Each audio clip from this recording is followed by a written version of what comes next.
to another online business realm video. If you haven't done so already, please go ahead and click the subscribe button to stay up to date with everything we have going on here at the channel. So for today's video, this is probably not going to be a long video. I just want to talk to you guys a little bit for Tech Tuesday about passwords. Anything you have tech related or internet related is obviously going to be password protected. And I think it's important for everybody to understand password rules. So for a long time, of course, the idea was you want to create some kind of really super complicated number, letter, symbol, capital password, right? So this score on this password is 100%. Now, let me ask you this question. Are you ever going to remember this password? Absolutely not. No one's going to be able to memorize this. Or if you do, that's fine. But if you're the type of person that wants to use a password that's this strong, you're also the type of person that uses a different password for every account. So as you can see, my score here is 100%. I'm on the website passwordmeter.com. This shows you a full score of how strong your passwords are. And so the reason why this came up is I was looking on Twitter and I came across a tweet from the FBI actually, and it was a city-specific FBI. It wasn't exactly, it wasn't the federal Twitter account. But anyways, they came out and they said, you know, they wanted to remind everyone that while passwords like this are great, that actually there is a better kind of password. It's something that you can remember, and it will actually take just as long to get cracked. So what we're going to do is we're going to create a password that's going to have just the first letter of each word capitalized, and it's not really going to make any sense, but it's going to be something that we can remember pretty easy. So I'm going to type in this crazy password, and let's see what the strength is.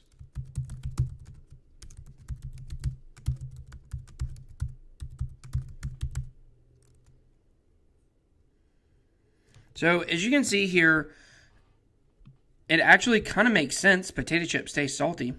But of course, online potato chips is not a real thing. But as you can see here, I just created words online, potato chips, taste salty, and I got a 99% score. No one's going to be able to crack this unless, of course, you tell someone or someone has some kind of clue that this might be what you use. I just came up with something totally random. And as you can see, it got a score of 99%. So I'm not sure who the world's foremost authority on passwords would be. I guess some kind of cryptographers. But, you know, they came out and said recently, and probably the inspiration for that tweet that I was telling you about, and said that a password like this is really just as good as one of those super complicated passwords where you maybe switch your S's out with money symbols, things like that. So as you can see, that change right there bumped us up to 100%.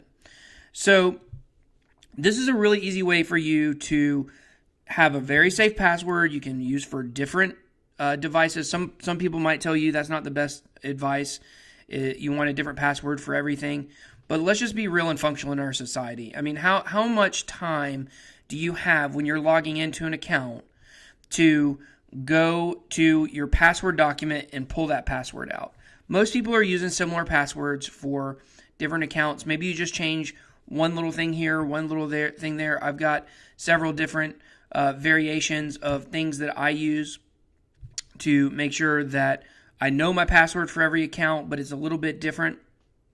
So I think this is something great, but one of the cool things that I've been reading about, and we actually looked at in an earlier video, is that this really probably is not going to be the way we log into things for too much longer. As you already know, on your iPhone, you're probably using your thumbprint to log in.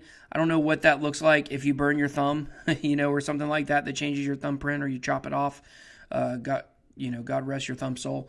But really the future is Authy.com or Google Authenticator. It's 2FA, two-factor authentication.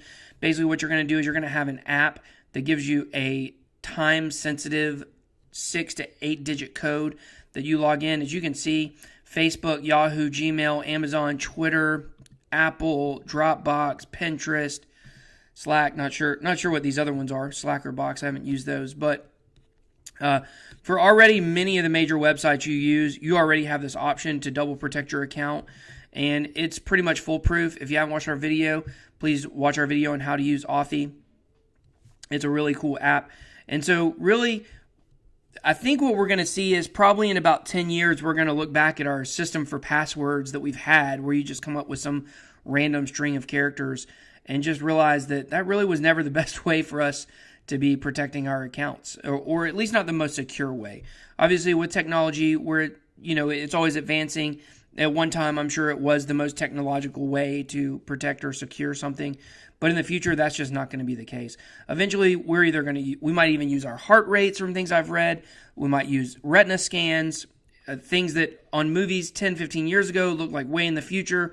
We're really probably almost to them. So obviously, the iPhone 10 or iPhone X, whatever you want to call it, it uses a facial scan to help you log in to your account. I haven't actually used it or got to play with it, but I have seen Apple's commercials. They play 1,000 times during everything I watch. So I hope this has been helpful for you to try to learn some good rules for making a password. If you don't know if your password is strong or not, just go to passwordmeter.com and type it in and find out what it says. Probably anything over 80 or 90 is going to be secure enough. Obviously, you don't want to use any common passwords, like very common pins people use for their ATM card, 1234 4321 111 2222, things like that. You don't want to use passwords that are going to be super easy. I read something that said, the most common password that people use is actually the word password. So that's really stupid. No offense to you if that's what you use, but that's just not a good way to protect anything. If you look up most used passwords and yours is on that list, then you probably want to consider changing it. Another good thing is not use your birth date. Don't use your birth date for a password. Anybody who knows you, or if someone comes across your information on the dark web or something like that, they're going to put in your password for different accounts, they're going to put in your birth date as a password for different accounts because that's what people use. So don't use that, and just stay safe out there. Protect everything you've got because, identity fraud is rampant and people are getting their lives taken every day. So just do what you can to make sure that doesn't happen to you. So thanks for watching this video on good password rules. I hope it's been helpful. Please go ahead and click the subscribe button to stay up to date. If you've got any questions, drop them below in the comments and I'll make sure to get to them. And until next time, get out there and make some money.